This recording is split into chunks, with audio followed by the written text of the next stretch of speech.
Nosaltres estem d'acord amb el plantejament que fa Esquerra Republicana, tot i que lògicament agrairíem una major concreció de les mesures que es plantegen, però em sembla que aquest és un punt important. Important perquè probablement tenim amb l'educació la clau de volta del futur d'aquesta ciutat, del futur tant de la seva pròpia estructura productiva com del futur des d'un punt de vista cultural, també des d'un punt de vista cívic, entès el civisme com el concepte de ciutadania més ampli que ens podem imaginar. Per tant, nosaltres considerem que en aquests moments tot allò que signifiqui donar suport al món educatiu és una bona mesura. Abans també el senyor Martí parlava que el seu model, deia, és un model de garanties estructurals. Efectivament, amb aquesta mesura no estem canviant cap model de garanties estructurals, n'hem de ser perfectament conscients.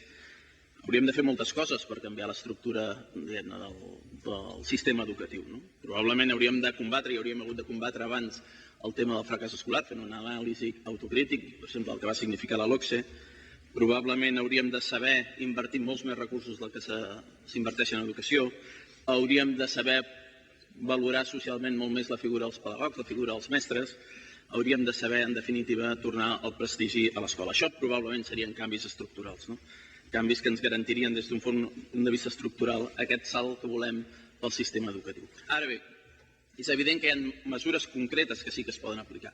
Algunes d'òbvies, però això no obsta que li puguem donar suport.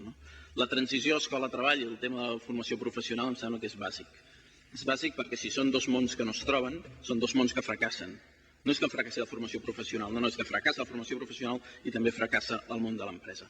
Per tant, aquí hi ha àmbits que s'obren, com poden ser els programes d'alternança escola-treball, els ajuts als alumnes en pràctiques, les millores als nivells d'inserció laboral, la relació de l'escola amb l'àmbit productiu i empresarial, també a l'evitar que es converteixin molts d'aquests estudiants en mà d'obra barata. Per tant, és a dir, aquí hi ha tot un procés, aquest sí estructural, que potser algun dia valdria la pena que abordéssim de front i diguem-ne des d'un punt de vista complet. En qualsevol cas, nosaltres saludem aquesta iniciativa i donarem suport.